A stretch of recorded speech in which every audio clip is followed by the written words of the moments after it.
দিয়েছিলেন বলে আপনাদের কথা শোনার জন্য আমি এসেছি। সেই কারণে বলবো যে আপনারা মানে কি বলবো, খুব ভাগ্যবশত বলেন আর আপনাদের চয়েস ভালো থাকে আছে বলেই আপনারা এরকম একটা এমএলএ পেয়েছেন।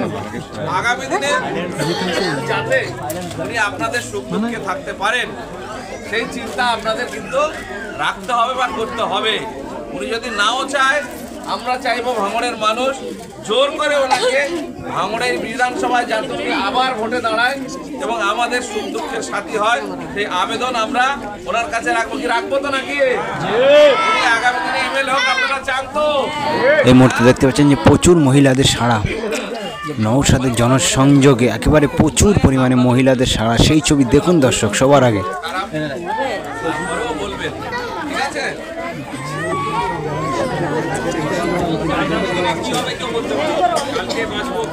প্রচুর পরিমাণে মহিলাদের ছাড়া নওশাদ বক্তব্য দিচ্ছে, সেদিকে নজর রাখবো।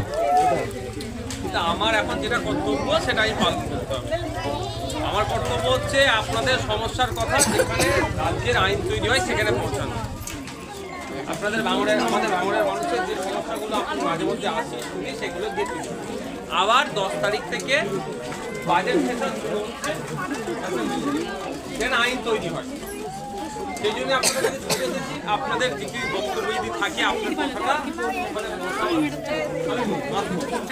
বাচ্চাদের ছবি দিচ্ছে জানাতে পারেন। আর বিভিন্ন সময় বিভিন্ন সার্টিফিকেটের প্রয়োজন হয়, বিভিন্ন সিগনেচারের প্রয়োজন হয়, সেগুলো তো আমরা পরিষেবা দিয়ে থাকি। আজকে যদি কারো কিছু প্রয়োজন হয় সেটা বলবেন, বা আগামী দিনেও কারো লাগলে সেটা বলবেন। আর একটা কথা বারবার বলি, আবারও বলছি, এই বাচ্চাগুলোর ভবিষ্যতের কথা আপনারা আমাদের সবাইকে কিন্তু ভাবতে হবে। যেভাবে শিক্ষা পরিকাঠামো ধ্বংস হয়ে যাচ্ছে আমাদেরকে ভাবতে হবে। আমি আবারও বলছি, বিগত দিনে বলেছি, অর্থের অভাবে না কোনো বাচ্চার পড়াশোনা বন্ধ হয়ে যায়, এটা মাথায় রাখবেন। হয়তো অন্য ক্ষেত্রে আপনাদের যে আর্থিক সহযোগিতা সেভাবে আমি করতে পারি না, কিন্তু পড়াশোনার ক্ষেত্রে নির্দ্বিধায় আমাকে বলবেন। এই বাচ্চাদের পড়াশোনার বিষয়ে আমরা 100% আমাদের দিক থেকে দিয়ে এই বাচ্চাগুলোকে উচ্চশিক্ষায় শিক্ষিত কিভাবে করা যায় তার ব্যবস্থা। এই চারিদিকে দেখছে না মারামারি হানাহানি হচ্ছে, ওর দরজা ভাঙছে, বাইরের নামে মিথ্যা কেস দিচ্ছে, হ্যান দিচ্ছে, ত্যান দিচ্ছে। এ কেন হবে? পাড়াতে খোঁজ নিয়ে দেখুন আমাদের মধ্যে শিক্ষাটা কম। ভাববো যে আমি কার নামে মিথ্যা মামলা দেবো, কার বাড়ি আমি ভাঙতে যাব, কাকে আমি খুন করতে যাব, কার আমি হাত পা ভাঙবো, সেটাকে আর শিক্ষা হবে না আমাদের। আর এটা অনেকে চাই না যে আমাদের ছেলে মেয়েরা শিক্ষিত। সবসময় চাই কি যে আমাদের মধ্যে যত শিক্ষা কম থাকবে তত আমাদেরকে নিয়ে তারা হিংসার কাজে লাগাতে পারে।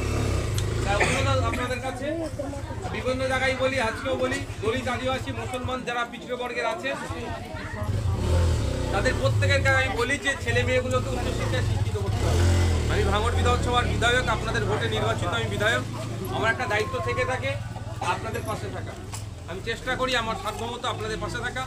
আপনাদের যে সমস্যা যেগুলো যা আছে সেইগুলোকে কোথায় তুলতে হবে আমাকে? বিধানসভায়। আপনারা সারা পশ্চিমবাংলা থেকে 294 জনকে পাঠান কোথায়? বিধানসভা বা আইনসভাতে। আমি সেটা বারবার বলে আসি। ওখানে আমি বলে আসি এই খালগুলো আছে, সংস্কারের কথা বলি। আপনাদের ভাঙড়ের কিনে কৃষি প্রধান এলাকা হিমঘরের কথা বলি।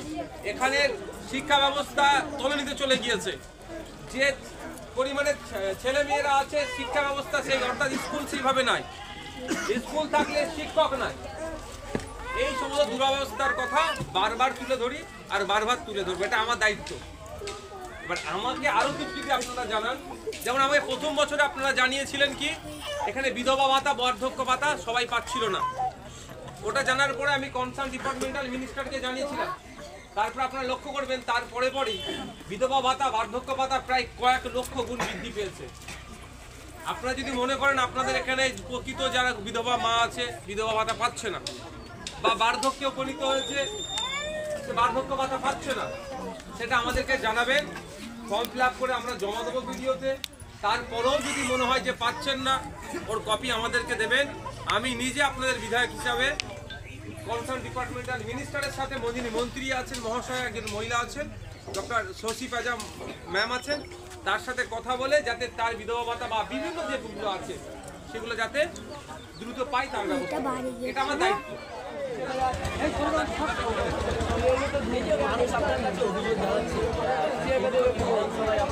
একদম এটা তো তুলি তো কলকাতা ডিপার্টমেন্টের মিনিস্টারকে বলি ডাইরেক্ট আমি ডাইরেক্ট বন্ধ করব সেগুলো ডিপার্টমেন্টের মিনিস্টারের কাছে জানাবো।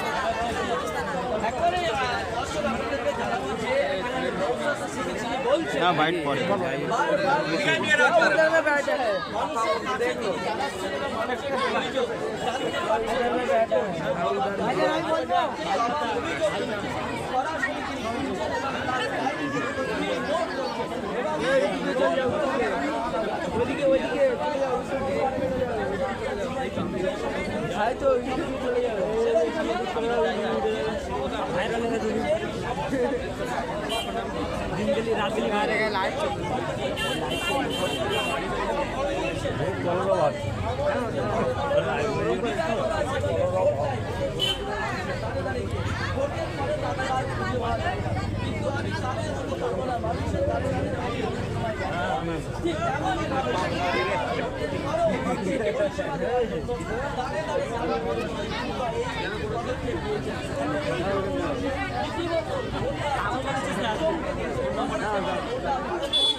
কেন ঠেলে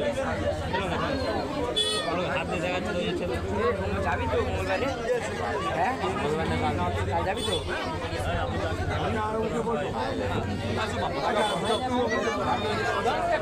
আচ্ছা সবাই বলবে সবাই বলবে তোমার নাম কি? আচ্ছা বলো কি হয়েছে? দীর্ঘ 34 বছর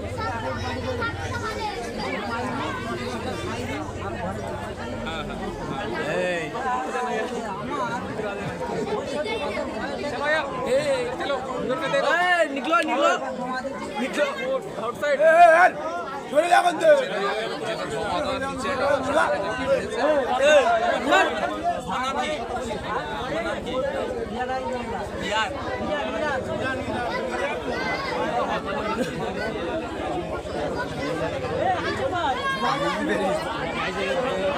फोन नंबर आ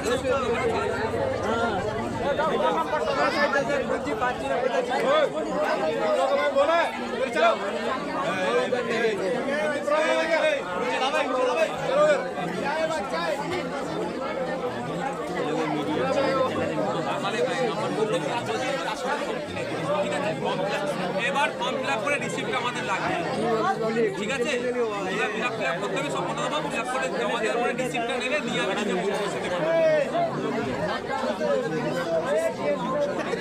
2015 লাগে